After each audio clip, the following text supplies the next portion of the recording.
Seguimos en el libro de Efesios. Efesios capítulo 4. Y bueno, la semana pasada estuvimos viendo un poco la exhortación de Pablo a los efesios de esforzarse. ¿Y qué dijo? Esforzarse de soportarse con paciencia, dijo. Me imagino que en la iglesia de Éfeso habría, como en muchas iglesias, gente que no se soportaba, que les costaba llevarse bien el uno con el otro. Quizás habían diferencias entre culturas, quizás había mezcla de judíos y gentiles, quizás había gente con trasfondo pecador, que otros no querían asociarse con ellos. Hay muchas cosas que pueden dividir a hermanos en una iglesia, desde luego. Pero la exhortación de Pablo fue soportarse en amor.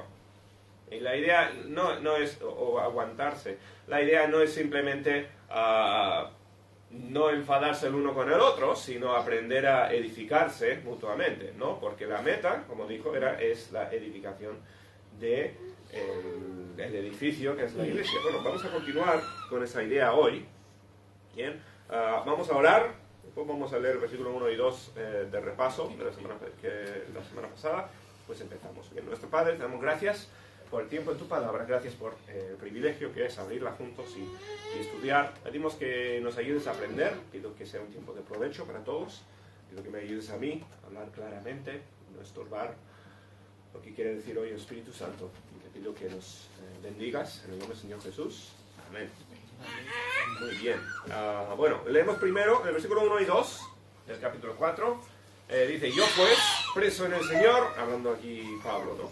Os ruego que andéis como es digno de la vocación con que fuisteis llamados. Esta idea de que fuisteis adoptados, comportaos como hijos del Padre Celestial. Con toda humildad y mansedumbre, soportándoos con paciencia los unos a los otros en amor. ¿Bien? La clave ahí es siendo la palabra amor. Sin amor, sin hacer el esfuerzo de amar, la iglesia no va a funcionar. Bien, bueno, continuamos entonces hoy con el versículo 7. Porque puedes hacer la pregunta, vale, Pablo, nos dice soportarnos, pero eso es difícil. A veces, no sé cómo amar mejor a mi compañero. No sé cómo obedecer lo que nos estás diciendo. Es difícil, ¿no? Bueno, por eso tenemos el versículo 7. Dice Pablo, porque a cada miembro de la iglesia que se debe estar soportando, ayudando en amor, a cada uno de nosotros fue dada la gracia conforme a la medida del don de Cristo. Bien. Gracia aquí es el poder para ejercer el don que Dios te ha dado. Bien, y aquí estamos hablando de los dones espirituales. En otras partes de la Biblia, pues así lo llama Pablo, ¿no? Los dones espirituales que Dios ha dado a cada creyente, a cada miembro de la iglesia, que existen para la edificación de la iglesia. Así como en una casa hace falta arquitecto, hace falta ahora se me van los nombres, ¿no? Pero el que trabaja con el agua, el que trabaja con la electricidad, hacen falta un montón de talentos diferentes para construir una casa moderna por lo menos. Pues en una iglesia hacen falta muchos talentos diferentes para construir el edificio de Cristo. ¿Bien? Y Dios da a cada uno conforme a las necesidades de la iglesia. Nosotros pensamos, es muy fácil pensar, ¿no? Que yo decidí venir a la iglesia en Rentería. Yo he tomado las decisiones en mi vida que me han llevado a este punto. Sí y no. Dios nos permite tomar decisiones, pero todo dentro de su plan de antemano, ¿no? Dios te preparó a ti, se puede ver darle la vuelta y decir, Dios te preparó a ti antes de que nacieras para tu momento en esta iglesia. ¿Bien?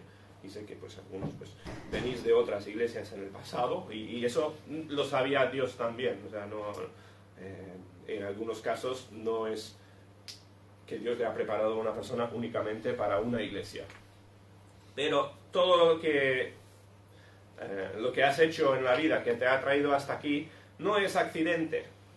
Dios te preparó de antemano con dones espirituales para el bien de la iglesia. ¿Bien? Si eres parte de esta iglesia, pues tienes un rol importante en la iglesia. Eso es parte de la soberanía de Dios, ¿no? Dios te ha preparado para algo y te ha dado no solamente el don, no solamente el talento, sino la gracia o la fuerza para ejercer ese talento. Porque dices, sí, yo tengo mucho talento, pero es que no aguanto a algunos de los de la iglesia. O hay otro problema, ¿no? Es que no puedo ejercer mis talentos, entre comillas, pues por X problema en la iglesia, o cualquier excusa, o por el trabajo que tengo, no tengo suficiente tiempo, o no tengo suficiente dinero, o pongas la razón o excusa que quieras. Dios te ha dado la gracia de ejercer el don que te dio. ¿Bien? Eso abarca a todos, ¿no? Dios sabe tu circunstancia económica, Dios sabe tu circunstancia, o sea, lo que tienes en la vida, y Dios ha prometido darte la ayuda que necesitas para ejercer tu don, tus dones espirituales en la iglesia. Bien, bueno, continuamos. Hay mucho ahí en esa idea, ¿no? Puedes preguntarte, ¿no? Pues, ¿conozco cuáles son mis dones todavía? Es algo para pensar, ¿no? Hay que reflejar. No podemos ser agentes pasivos en una iglesia. Tenemos que pensar, a ver, ¿qué es lo que me ha dado Dios para que sirva? ¿Cómo puedo yo activamente aportar? ¿Cómo puedo servir? ¿Cómo puedo ayudar a que se crezca la iglesia?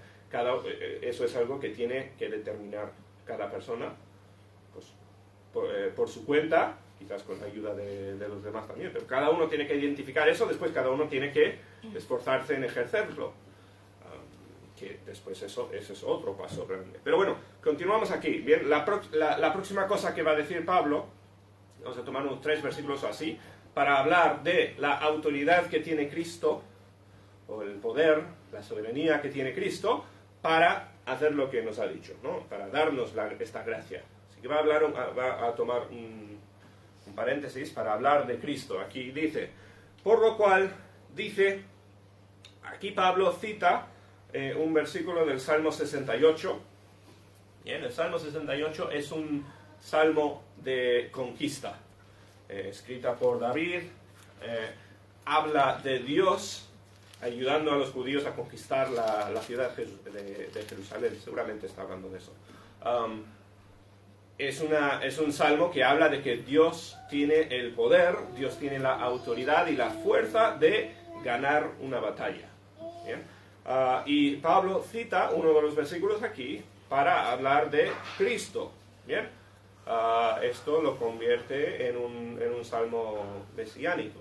¿Bien? O sea, porque Pablo coge una idea, lo aplica al Señor Jesús. Bien, por lo cual dice, y esto, como digo, viene del Salmo 68, subiendo de lo alto, llevó cautiva la cautividad.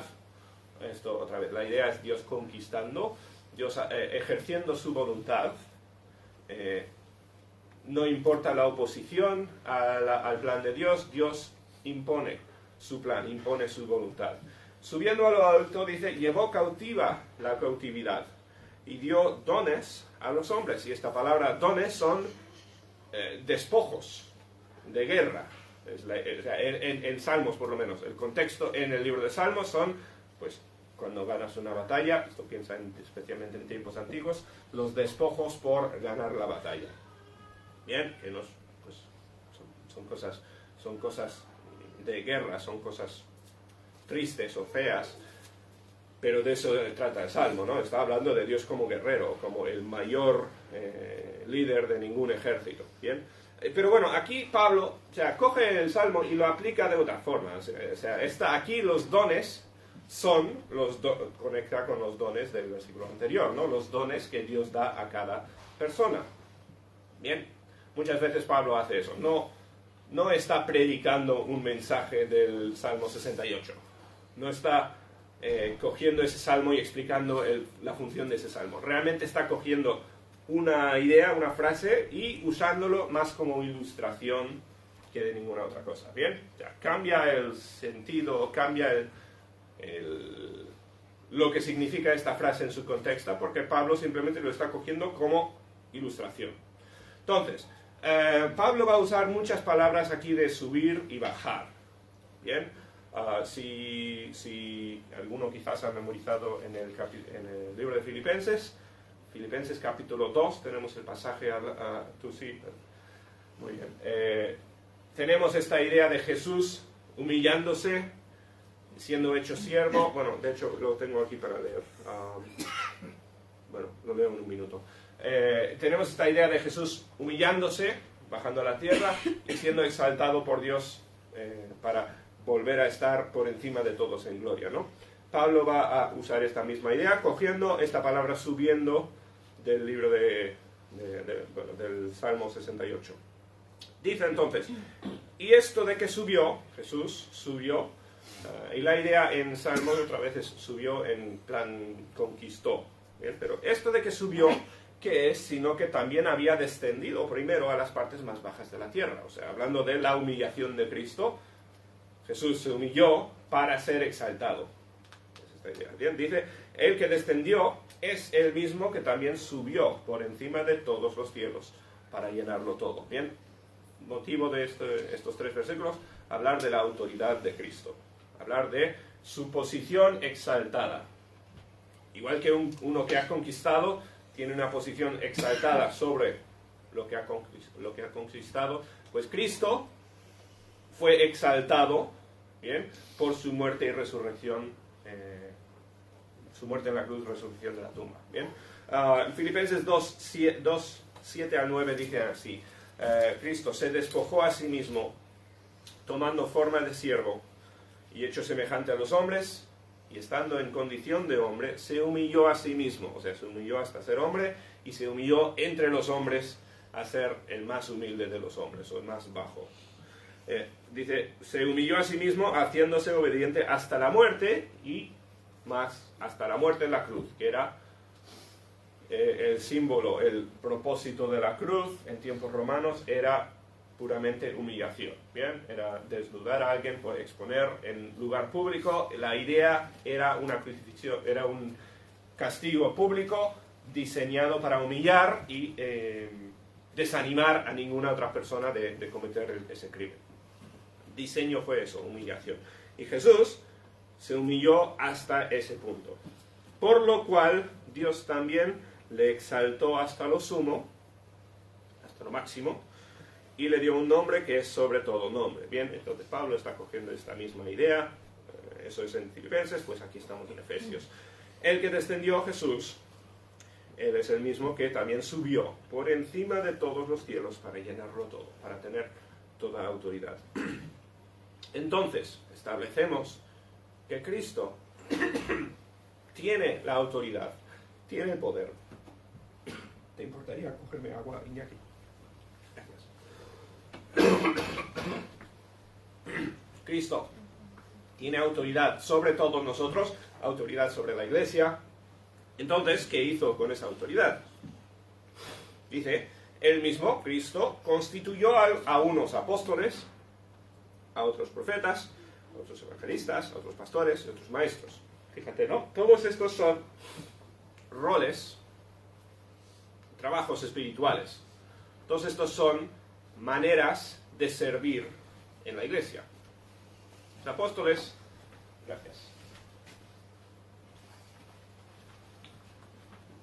La palabra apóstol significa simplemente uno enviado, comisionado y enviado. Los apóstoles pues fueron los que empezaron, los primeros misioneros que empezaron las iglesias, las primeras iglesias, ¿no? Los apóstoles, en nuestros círculos no seguimos usando el término apóstol porque pues, bíblicamente habla de algo que ocurrió en el pasado. En otras iglesias se usa el oficio de apóstol hasta hoy en día.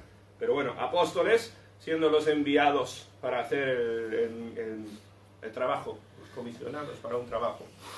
A otros profetas, la palabra profeta es básicamente predicador, uno que expone la Biblia. Bien, los profetas en el Antiguo Testamento hablaban la palabra de Dios, los profetas en el Nuevo Testamento hablan la palabra de Dios, no está conectado a la idea de profetizar eventos futuros. Eso a veces era parte del rol de un profeta, pero eso no era lo que definía un profeta, ¿no? Un profeta era simplemente uno que enseñaba la palabra de Dios. A otros profetas, a otros evangelistas. Evangelista es uno que lleva el evangelio específicamente. Bien, la iglesia no es únicamente un lugar donde se enseña el evangelio a modo de, con la idea de que la gente sea salva. En algunos sitios se enfatiza la evangelización, se enfatiza esta idea de la salvación hasta que casi, y no quiero, o sea, cada lugar es diferente, ¿no? Pero hasta casi que sea lo único o lo más importante o lo que define todo lo que hace una iglesia. Una iglesia no existe, y mira que es importantísimo dentro de una iglesia, ¿no? Pero no existe meramente para que gente del mundo sea salva. Eso es gran parte del rol de la iglesia, pero no es todo el rol de la iglesia. Y aquí vamos a los demás, ¿no? O sea, parte de lo que Dios nos manda hacer es evangelizar, y a otros dice pastores serían líderes. O sea, el único rol aquí que habla de un líder con autoridad, un líder para guiar, para llevar dirección, ¿no? Pastores de iglesias y maestros. Maestros son pues gente que enseña la Biblia. Parecido al rol del profeta, pues parecido, pero bien. Quizás con menos autoridad o menos entrenamiento o preparación, pero un maestro es simplemente uno que enseña también. Entonces, 5 ejemplos, y estos no son todos los roles en la iglesia, por supuesto, pero son unos ejemplos. Dios es el que comisionó a todos estos oficios, todos estos roles, ¿no? Dentro de la iglesia, no es una cuestión de a ver lo que me apetece hacer. Yo creo que quiero hacer esto, yo creo que quiero ser y lo que sea. O sea, ¿por qué hemos hablado de la autoridad de Jesús en los versículos anteriores? Porque Jesús tiene la autoridad de nombrar a gente, es la idea. En una iglesia, técnicamente, no sé, o sea, las responsabilidades en una iglesia realmente se dice que se reconocen, más que se deciden, no se votan, no es algo que escogemos entre nosotros. A modo práctico a veces sí, ¿no? Pero técnicamente lo que intentamos hacer es reconocer los oficios que Dios ha dado, que Dios ya ha predestinado a cada persona. Bien, porque la autoridad es de Dios al final. No es una cosa de, vale, necesitamos unos voluntarios para ser pastores, necesitamos unos voluntarios para ser maestros o lo que sea. Y como digo, a modo práctico, pues hay que ofrecerse. O sea, en práctica muchas veces se ve así. Pero, como digo, en realidad, Dios a cada persona le ha preparado con un rol, o quizás más de un rol, pero Dios le ha preparado a cada uno con oficios que ejercer. Bien, y es muy importante la distinción. Otra vez, no es una elección, no es una cuestión de preferencia o esto es lo que me apetece hacer o esto es lo que creo que puedo hacer yo. La cuestión, lo que ocurre en nuestra mente debería ser: Dios, ayúdame a encontrar el rol que tú has planeado para mí. Ayúdame a ser el siervo que tú quieres que yo sea. Tantas personas, y esto hablo aquí como pastor, experiencia en diferentes lugares y de conversaciones con otros pastores y así, ¿no? Muchas veces en una iglesia llega alguien nuevo, quizás pues, se ha mudado por cuestión de trabajo o se ha ido de otra iglesia o lo que sea, y llega alguien a la iglesia y en un principio pues te dicen: mira, yo soy tal, yo quiero hacer tal, yo quiero predicar, yo quiero enseñar, yo quiero... O sea, viene directamente con esta idea de que yo quiero hacer estas cosas. Y en muchos casos pues puede ser algo bueno. Una persona pues ya quizás conozca lo que tiene Dios o sea, quizás los talentos que Dios le ha dado, igual sabe lo que Dios quiere para él, pero desde la perspectiva de la iglesia nueva, requiere que la iglesia, y requiere que el pastor y los de la iglesia reconozcan primero a ver quién es esta persona, a ver qué cosas le ha dado Dios. No es una cuestión de necesitamos más voluntarios, no sé si me explico. No es una cosa de pues necesitamos que venga alguien que cumple estas características para cumplir este rol. Vamos a buscar quién tiene Dios en mente y vamos a intentar encontrar la persona que Dios tiene pensada para este rol. Bien, o sea, es una distinción importante. Y, bien, como digo, viene de esta idea de que Dios nombra, Dios apunta y confirma a cada persona para su rol en la iglesia.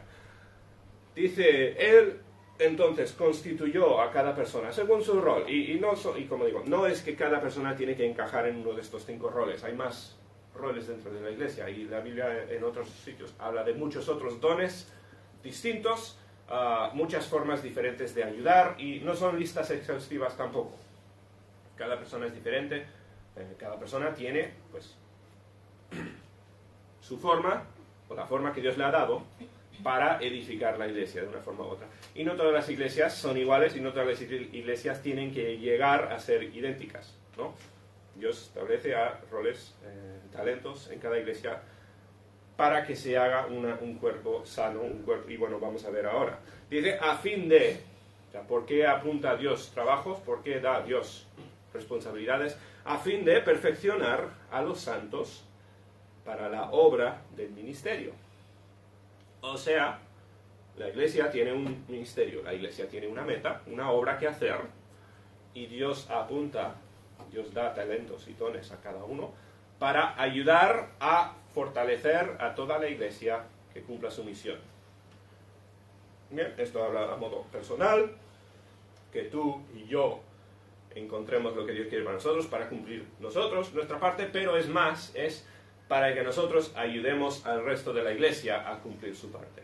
Bien, esto es algo que siempre es pensando hacia los demás. ¿Cómo puedo yo fortalecer a los hermanos de la iglesia, ¿no? Siempre pensando hacia afuera, en ese sentido. A fin de perfeccionar a los santos, para la obra del ministerio. Y ahora nos dice cuál es esa obra: para la edificación del cuerpo de Cristo. Bien, y esto ya es un tema que hemos visto aquí en Efesios, ¿no? Pero el rol de la iglesia, la obra del ministerio de la iglesia es perfeccionar o edificar un cuerpo. Un cuerpo habla de un grupo unido, ¿no? Un ejército que trabaja en sincronía, que trabaja junto para cumplir su misión. La misión de la iglesia es, bueno, en pocas palabras, es glorificar a Dios, es que a nuestro alrededor todos miren a la iglesia y piensen en Dios. Bien, en pocas palabras, la función de la iglesia. Y como hacemos eso, pues sirviendo a los demás, testificando, evangelizando, y por supuesto, ya que la iglesia nunca está terminada, o sea, no es que la iglesia llega a un cupo de 50 personas o 100 personas o lo que sea y se acabó y ahora solo crecemos para arriba. La iglesia siempre, o sea, es un cuerpo que crece, es un cuerpo que sigue avanzando o creciendo espiritualmente, ¿no? Para la edificación entonces del cuerpo de Cristo. Nuestra meta, si tenemos una meta como iglesia, debería ser el crecimiento del cuerpo. Eso es el crecimiento en números, por supuesto, pero quizás más importante, el crecimiento espiritual del cuerpo de Cristo, hablando en forma conjunta. Bien, cada persona esté cumpliendo su propósito, cumpliendo su rol y ayudando a los demás a crecer. Hasta que, con la meta de que lleguemos a la unidad. Otra vez, pues, ¿cuál es la meta? Un cuerpo unido, hasta que lleguemos a la unidad de la fe y el conocimiento del Hijo de Dios. ¿Para qué? ¿Qué es lo que perseguimos como iglesia, el conocimiento de Dios. Eso es nuestra meta personal, principal, ante toda cosa, conocer más a Dios. ¿Bien? Eso debería ser tu motivación por todo lo que haces para el Señor. Quieres conocer más a Él. Para que lleguemos a la unidad de la fe y del conocimiento del Hijo de Dios, a un varón perfecto. Este conocer a Dios significa llegar a ser como Cristo. El varón perfecto, ¿quién es? Es Cristo. A un varón perfecto, a la medida de la estatura de la plenitud de Cristo. Son muchas palabras allí, pero estamos hablando de llegar a ser como Cristo, ¿no? Ser de la misma medida que Jesús, que parece algo imposible, pero estamos hablando de, si Jesús fue santo, nuestra meta es ser santos también. Al final, la santidad es como, la santidad es completa ausencia del pecado. O sea, uno no puede ser más santo que otro. Santidad es un absoluto. Santidad significa sin pecado.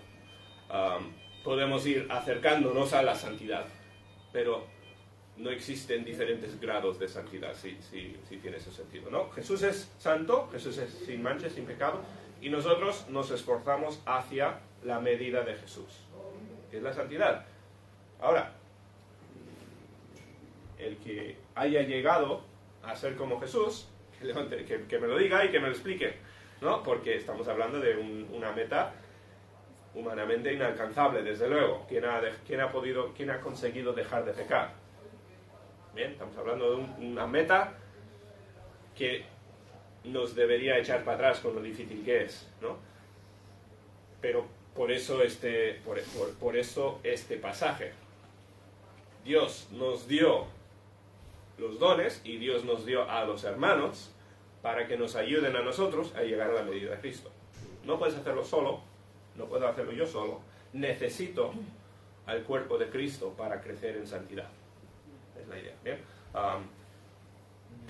Si no aprendemos a ser dependientes de nuestra iglesia, no vamos a avanzar, por lo menos no vamos a avanzar suficientemente, no lo vamos a hacer conforme al patrón que Dios nos ha dicho.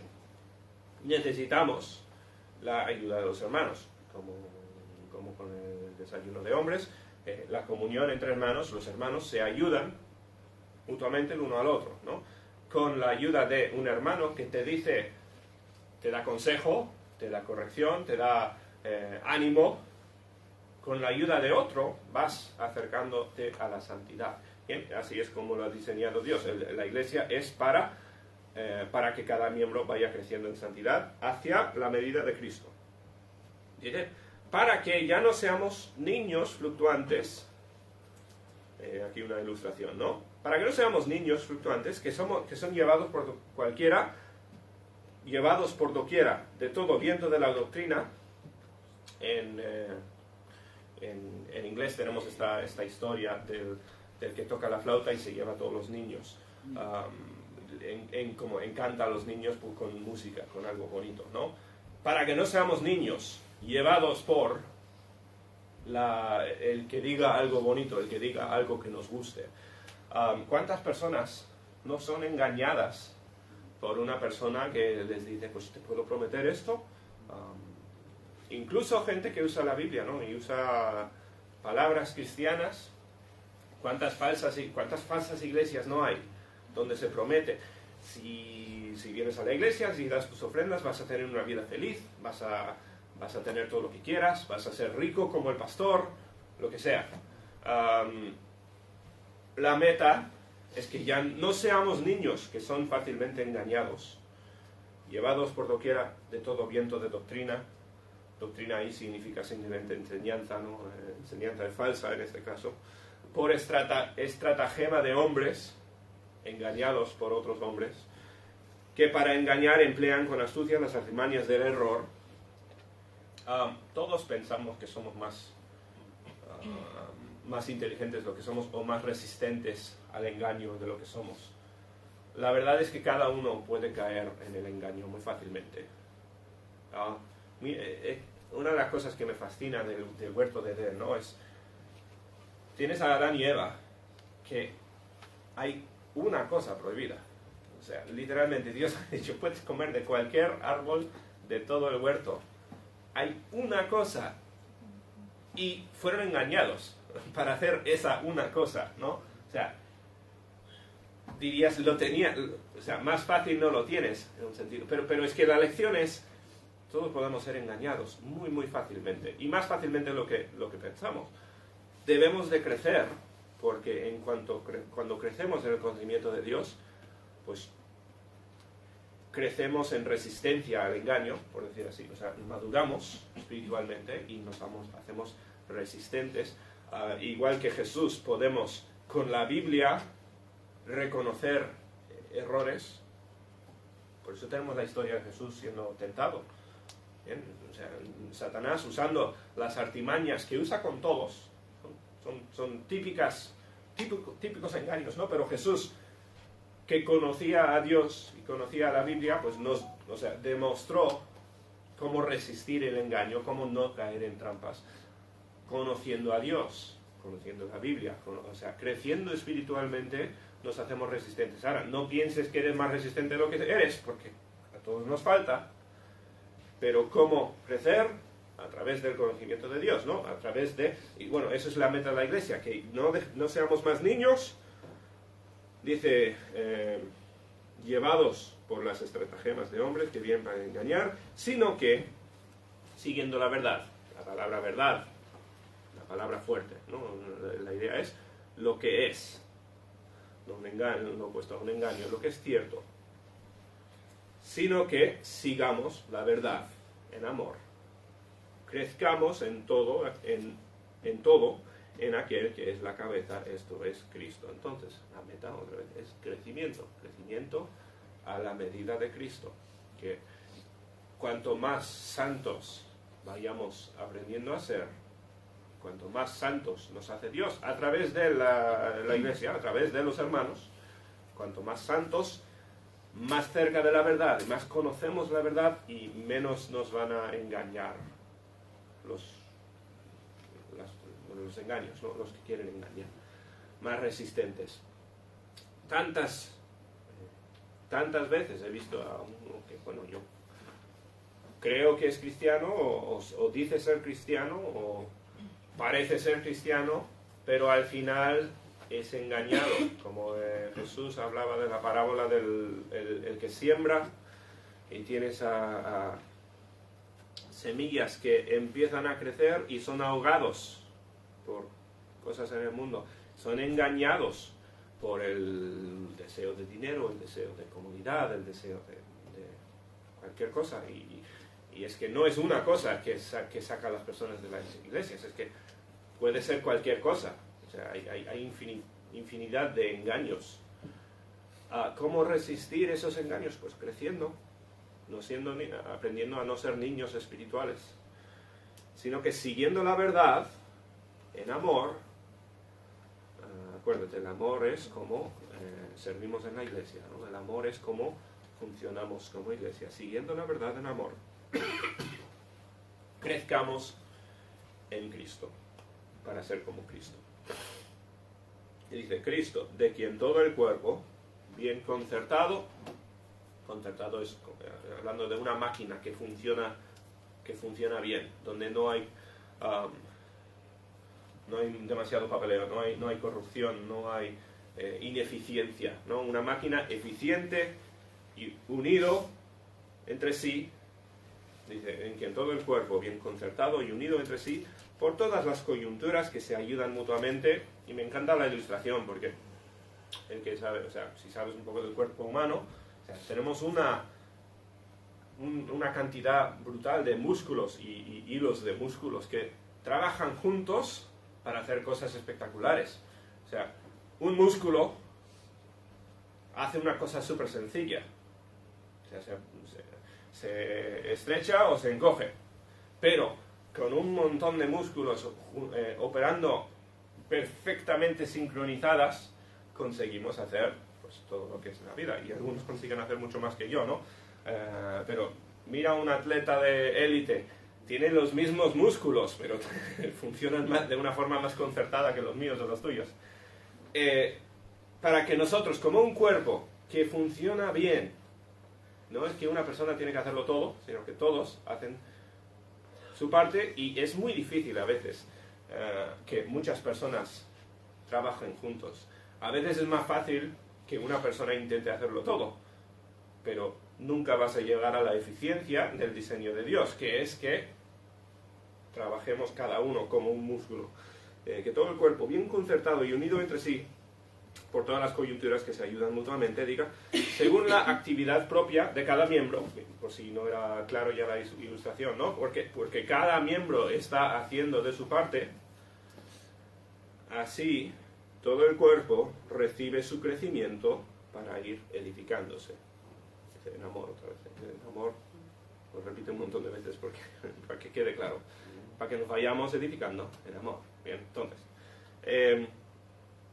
la ilustración yo creo que es sencilla, yo creo que es fácil, no es muy difícil de seguir el hilo de lo que está diciendo Pablo, ¿verdad? Nuestra meta como iglesia es aprender, bueno, primero a identificar nuestro rol, nuestros dones en la iglesia, y después aprender a usarlas, y después aprender a usarlas en coordinación con los demás, ¿no? Porque cuando hacemos eso, crecen todos, y crece el cuerpo, y el plan de Dios va adelante.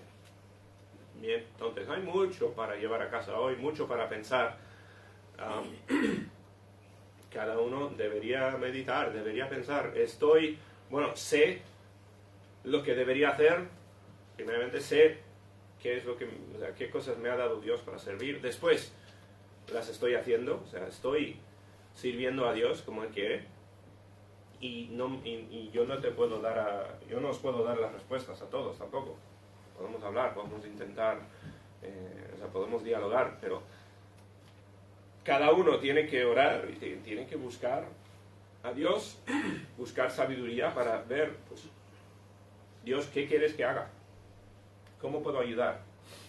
Y os aseguro que todos tenéis un propósito igual de importante en la iglesia. Bien. Y un propósito que va a ayudar a los demás a crecer y te va a ayudar, evidentemente, a ti a crecer. Si no crecemos, vamos a caer engañados al final. Bien.